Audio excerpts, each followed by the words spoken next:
Hey everybody, welcome to Zennie62.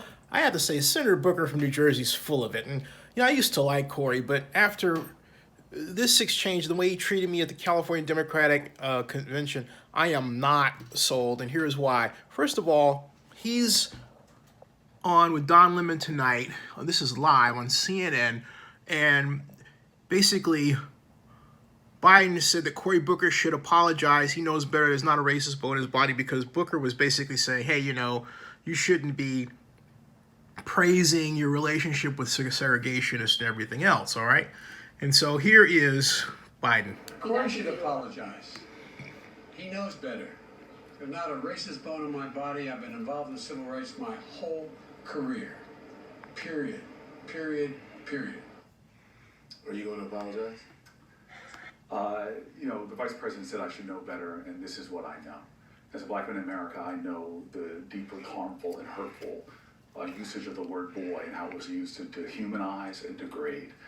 I know that segregationists, like the two people you were talking about, through their laws and their language, deeply wounded this nation, and the present day manifestations of their work can still be seen in black and brown communities like the one I go home to. I know that somebody running for president of the United States, somebody running to be the leader of our party, should know that using the word boy in the way he did can cause hurt and pain, and we need a presidential nominee and leader of our party to be sensitive to that.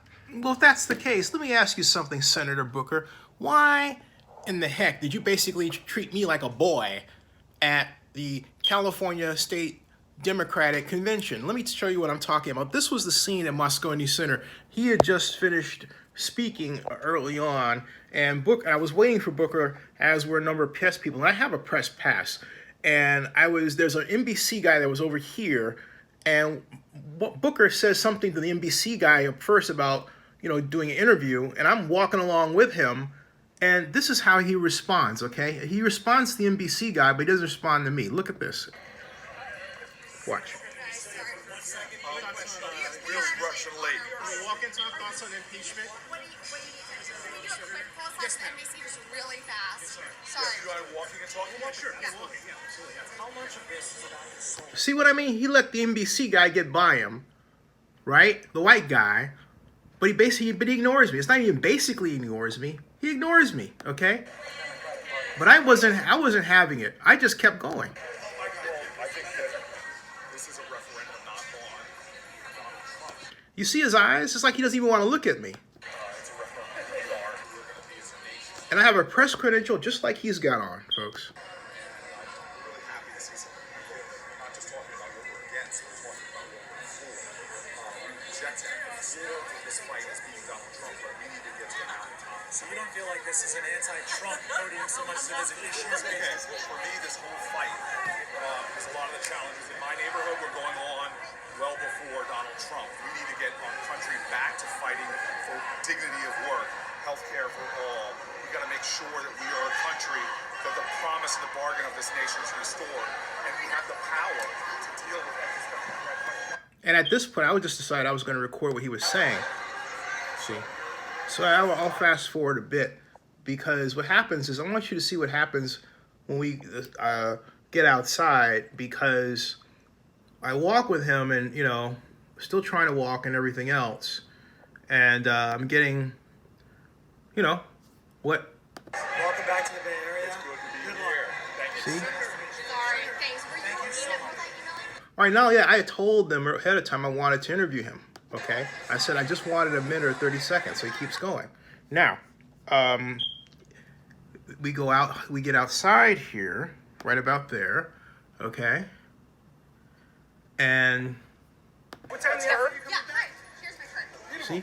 And so I thought, hey, he's not paying attention. Maybe if I say, he went to Stanford, right? He played tight end in Stanford. I went to Cal. Maybe if I said, go Cardinal, right? Well, let's try, look at this. Good luck, everyone. We have a mutual friend, Amina Baraka. Oh, my Thank you. God. You are great. Hey, Senator, thank you. Hang on. See? Nothing, all right? And I've never seen the guy before. And I asked this guy if I can interview him, okay? Thank you, Senator. Right there. You were great in street fight. Oh, so grateful for you. He was. Oh, it's a video. Oh, He is really nice to the ladies, which is cool, I'm so happy to be with you. Thank you. It's so but not to the black boy. great to see you. Now I was asking when you come back now. Thank you so much. Are you introducing any legislation to stop the invasion? See, he averts his gaze. See that?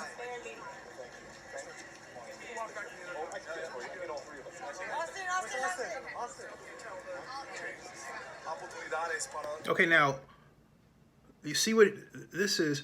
What happened was, he's speaking in Spanish because there's a Univision girl he stopped for. She had placed herself in front of him, and he looked at her, and then he stops and he starts talking.